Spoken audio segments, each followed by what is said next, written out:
Hello लोगोफोर, आंनि बे गोदान भिडिअ आरोबाव नोंथांमोनखौ फिन खनसे आंनि गोसो गोरबोनिफ्राय बरायहरनाय थाबाय। लोगोफोर, जोंहा नै बेलासिनि बाजाराव थांनो नागिरदों, जाग्रा जाहैनोसैलाय। जोंहा डक्टरनाव एसे मोखांनि सिथरखौ नायजाहैनो नागिरदों नालाय, बेखायनो नोंसोरजोंबो शेयार खालामनोसै होननानै ब्लग लाबाय आं। लोगोफोर नायलांदो थ'दो बिदिब्ला आंनि भिडिअखौ। फैगोनना मिथिखादों?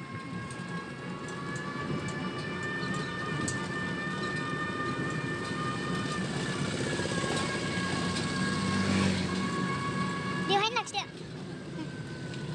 नायजायो बबेहाय थानांगौ? कलेज थानांगौ। गोदावसो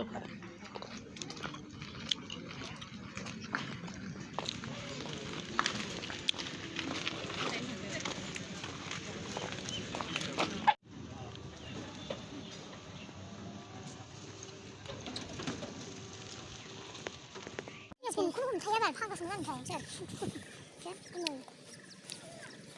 गोजान नङा लाबोनाय आंखौ दोनबोबाय देलायबोबाय नोंहासो मानो जायाखै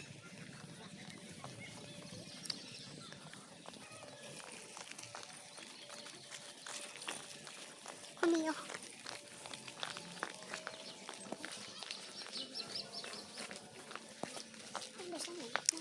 उन्दुनो हाल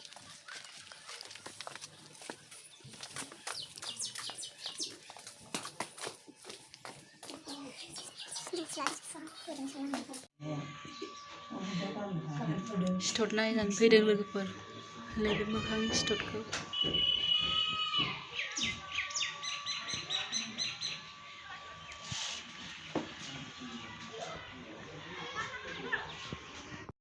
दाखालि आं बोराबलायबा बाल आङो खाजा मोनजायैनि बोराबलायबा नै लोगोफोर आंना मुलिया मोखाङाव सिथर जानायानो खाराखै दाबो नायजाफैनानै मुलिसो लांफैनांबाय नायनायसै बेजों हामो ना हामा ओमफ्राय 7 दिन जानांगौ बे मुलिखौ ओमफ्राय बिनिफ्राय फैफिनबावनांगौ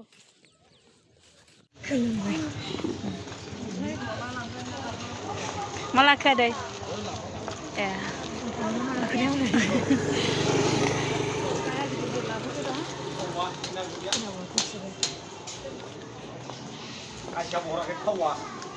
suruh जायो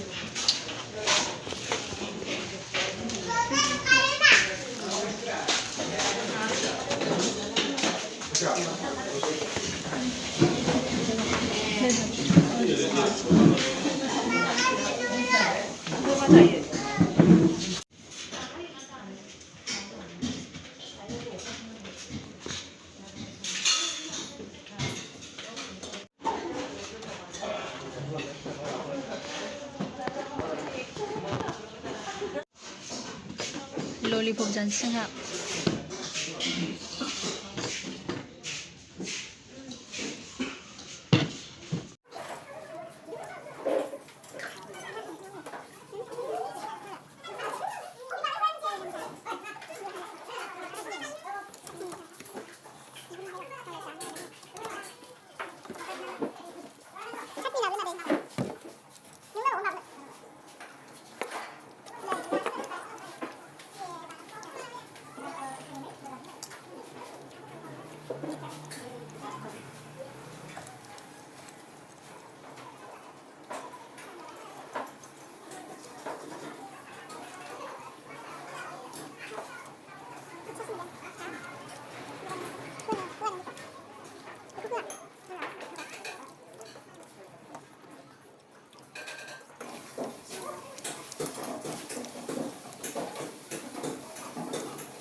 आयं हाय होनहरलाय बावहाय हाय होनहरलाय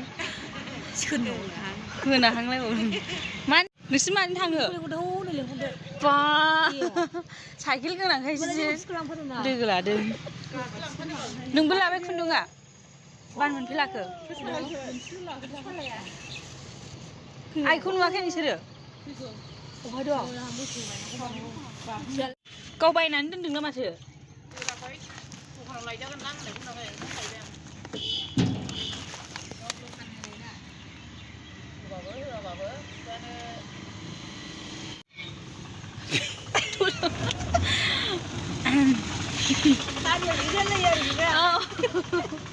जों थांसै होननाय जाखायो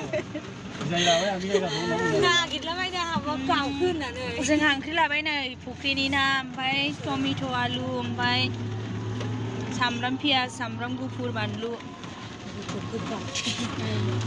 ओमफ्राय हाइजें हाइजेंखौसो बावदों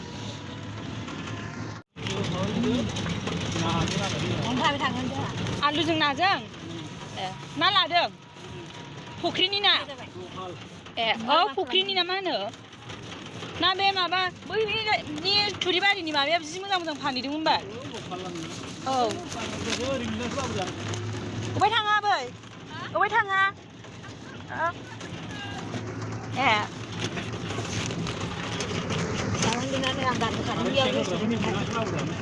ए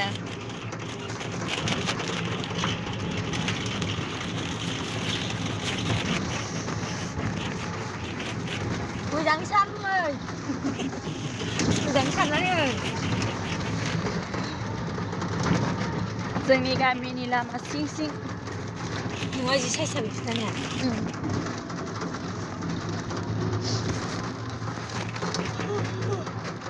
फैजानो हाला हा जिकेट गानबोआसै गोजांदोंलाय माबा लोखि मन्दिर जोंनि गामिनि आयै हानजि हांनाय थैबाय